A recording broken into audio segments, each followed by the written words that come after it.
আসসালামু আলাইকুম বন্ধুরা, ফিরে আসলাম আরো একটি নতুন রেসিপি নিয়ে। হেসেল ঘরের আজকের রেসিপি দেখার জন্য আপনাদের সবাইকে আমন্ত্রণ জানাচ্ছি। এখন তো জলপাইয়ের সিজন চলছে, কম বেশি আমাদের সবার বাসাতেই আচার তৈরি হবে। তো আজকে আমি আপনাদের সাথে টক মিষ্টির স্বাদে জলপাইয়ের একটি আচারের রেসিপি শেয়ার করব। সেই সাথে রোদে না দিয়েও সারা বছর কিভাবে আচার সংরক্ষণ করবেন সেটিও আমি আজকে আপনাদেরকে দেখিয়ে দিব। তাই পুরোটা সময় আমার সাথে থাকার জন্য অনুরোধ রইল। জলপাইয়ের আচার তৈরি করার জন্য আমি এখানে হাফ কেজি জলপাই নিয়েছি। জলপাই গায়ে যেহেতু ময়লা থাকে, তাই আমি আগেই ভালোভাবে জলপাইগুলোকে ধুয়ে পরিষ্কার করে নিয়েছি। আর যতটা সম্ভব জলপাই গায়ে যাতে পানি লেগে না থাকে, সেজন্য আমরা গায়ে লেগে থাকা পানিটাকে ভালোভাবে শুকিয়ে নেব। জলপাই আচার তৈরি করার জন্য আমাদের একটু বড় সাইজের জলপাই লাগবে। এতে করে আচার বানানোর পর জলপাইগুলোকে দেখতে অনেক বেশি ভালো লাগবে। এরপরে আমি জলপাইয়ের গায়ে এইরকম দাগ কেটে নিয়েছি। এতে করে তেল এবং মশলাটা জলপাইয়ের মধ্যে ভালোভাবে ঢুকবে। এখন আমি মশলাগুলোকে দেখিয়ে দিব। আমি এখানে 1 চা চামচ কালো সরিষা এবং 1 চা চামচ সাদা সরিষা নিয়ে একসঙ্গে বেটে নিয়েছি। আর এখানে আমি একটি রসুন পেস্ট করে নিয়েছি। 5 ফোড়ন নিয়েছি 1 চা চামচ। আস্ত রসুনের কোয়া নিয়েছি 8-10টি। সাদা সিরকা নিয়েছি 1 টেবিল চামচ। আর এদিকে নিয়েছি 3-4টি শুকনো মরিচ, আর গরম মশলা হিসেবে আমি নিয়েছি তেজপাতা, দারুচিনি আর এলাচ।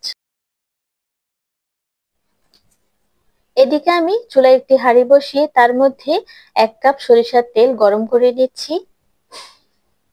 তেলটা গরম হয়ে গেলে আমি এর মধ্যে শুকনো মরিচ আর গরম মশলাগুলোকে দিয়ে দিব। শুকনো মরিচ আর গরম মশলাগুলোকে তেলের মধ্যে 1 মিনিটের মতো ভেজে নিব। 1 মিনিট পরে এর মধ্যে আস্ত রসুনের কোয়াগুলোকে দিয়ে দিব। আস্ত রসুনগুলোকেও তেলের মধ্যে কিছুক্ষণ ভেজে নিব। বন্ধুরা, আপনারা চাইলে এখানে রসুনের পরিমাণটা বাড়িয়ে দিতে পারেন, কারণ আচারে রসুন খেতে সবাই অনেক বেশি পছন্দ করে। রসুনগুলোকে 2 মিনিট ভেজে নেওয়ার পর আমি এর মধ্যে 5 ফোড়ন দিয়ে দিয়েছি। আপনারা চাইলে 5 ফোড়নগুলোকে গুঁড়ো করেও দিতে পারেন। সব উপকরণকে তেলের মধ্যে কিছুক্ষণ ভাজার পর যখন 5 ফোড়ন থেকে সুন্দর একটি স্মেল আসবে, তখন আমি এর মধ্যে বেটে রাখা সাদা ও কালো সরিষা এবং রসুন বাটাগুলো দিয়ে দিচ্ছি। আদা বাটা দিচ্ছি হাফ চা চামচ, হলুদ গুঁড়া দিচ্ছি হাফ চা চামচ, শুকনো মরিচের গুঁড়া দিচ্ছি হাফ চা চামচ। বন্ধুরা, আদা বাটা, শুকনো মরিচের গুঁড়া আর আস্ত যে শুকনো মরিচগুলো দিয়েছি, এতে করে আচারটা একটু ঝাল হবে। আর হলুদ দেওয়ার ফলে আচারের কালারটাও সুন্দর আসবে। এই পর্যায়ে দিয়ে দিচ্ছি লবণ হাফ চা চামচ অথবা স্বাদ মতো। এখন এই সব মশলাকে কিছুক্ষণ তেলের মধ্যে এইভাবে ভেজে নিব। মশলাগুলোকে তেলের মধ্যে ভাজতে যেটুকু সময় লেগেছে, এই সময়ের মধ্যে দেখুন রসুনগুলো একেবারে ভাজা হয়ে গেছে। এখন আমরা এর মধ্যে জলপাইগুলোকে দিয়ে দিব। সবগুলো জলপাই দিয়ে দিয়েছি। এখন একটু সাবধানে নেড়ে দিতে হবে। বন্ধুরা, আপনারা কে কোথা থেকে আমার রেসিপিগুলো দেখেন আমাকে কমেন্ট করে জানাতে পারেন। আমি আপনাদের সবার কমেন্টে রিপ্লাই দেওয়ার চেষ্টা করব। আমার চ্যানেলে আচার নিয়ে আলাদা একটি প্লেলিস্ট আছে। আমার রেসিপিগুলো যদি আপনাদের ভালো লেগে থাকে, তাহলে আপনারা সেই প্লেলিস্ট থেকে একবার ঘুরে আসতে পারেন। বন্ধুরা দেখুন, জলপাইগুলোকে মশলার মধ্যে দেওয়ার কিছুক্ষণ পরে এর কালারটা চেঞ্জ হতে শুরু করেছে। এই পর্যায়ে আমি চিনি দিয়ে দিচ্ছি 1/4 কাপ। এ পর্যায়ে নেড়ে চিনিটাকে গলিয়ে নিতে হবে। বন্ধুরা, আচারে কিন্তু পানি ব্যবহার করা যায় না। পানি ব্যবহার করলে আচার নষ্ট হয়ে যায়। তাই চিনির মধ্যে যে পানিটা থাকে সেটিকে গলিয়ে নিতে হবে। তবে আপনারা চাইলে এখানে চিনিটা ব্যবহার নাও করতে পারেন। আর যেহেতু আচার বানাচ্ছি, তাই টক মিষ্টি স্বাদের হলে খেতে ভালো লাগে। এখন এটাকে ঢাকনা দিয়ে ঢেকে একেবারে লো আঁচে 10 মিনিটের মতো এভাবে চুলায় রেখে দিব। এর মাঝখানে আমরা বারে বারে নেড়ে দিব, যাতে করে আচারটা তলায় লেগে না যায়। বন্ধুরা, ফিরে আসলাম 10 মিনিট পর। আর দেখুন, জলপাইগুলো সেদ্ধ হয়েছে কিনা চেক করার কোনো প্রয়োজন নেই।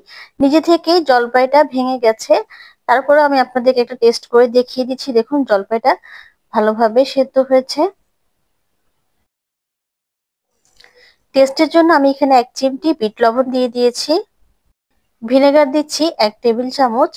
ভিনেগার দেওয়ার ফলে আচারটাকে আর রোদে দিতে হবে না, রোদে দেওয়া ছাড়াই আচারটা দীর্ঘদিন ভালো থাকবে। ভিনেগার দেওয়ার পর 20 থেকে 30 সেকেন্ড আমরা আচারটাকে চুলায় রেখে দিব। আমাদের টক মিষ্টি স্বাদের জলপাইয়ের আচারটা তৈরি হয়ে গিয়েছে। এখন আমি এটাকে ঢেলে নিয়ে সম্পূর্ণরূপে ঠান্ডা করে নিচ্ছি। আমি কিন্তু এখনই আচারটাকে বয়ামে ভরে সংরক্ষণ করব না। প্রথমে আমি আচারটাকে সম্পূর্ণরূপে ঠান্ডা করে নিব, তারপর এটাকে আমি বয়ামে ভরে সংরক্ষণ করব। তো এখন আমি আচারটাকে সম্পূর্ণরূপে ঠান্ডা করার জন্য কিছুক্ষণ বাইরে রেখে দিব। সম্পূর্ণরূপে ঠান্ডা করার পর বয়ামে ভরার জন্য আমি একটি বাটিতে আলাদা করে আচার নিয়েছি। আচারটাকে সংরক্ষণ করার জন্য আমি এখানে একটি কাঁচের জার নিয়েছি। জারটাকে আমি ভালোভাবে ধুয়ে পরিষ্কার করে সম্পূর্ণরূপে শুকিয়ে নিয়েছি, যাতে করে 1 ফোঁটা পানিও বয়ামের মধ্যে না থাকে। পানি থাকলে কিন্তু আচারটা নষ্ট হয়ে যাবে, অথবা এক ধরনের ফাঙ্গাস আসবে, এতে করে আচারটা আর খাওয়া যাবে না, এটাকে ফেলে দিতে হবে। তো বন্ধুরা দেখুন, আমি আচারটাকে বয়ামের মধ্যে নিয়েছি। আজকে আমি আধা কেজি জলপাই দিয়ে আচার বানিয়েছিলাম। আমার 1 বয়াম হওয়ার পর বাটিতে এই পরিমাণ আচার রয়ে গিয়েছে। এটাকে আমি আলাদা কোনো বয়ামে ভরে সংরক্ষণ করব।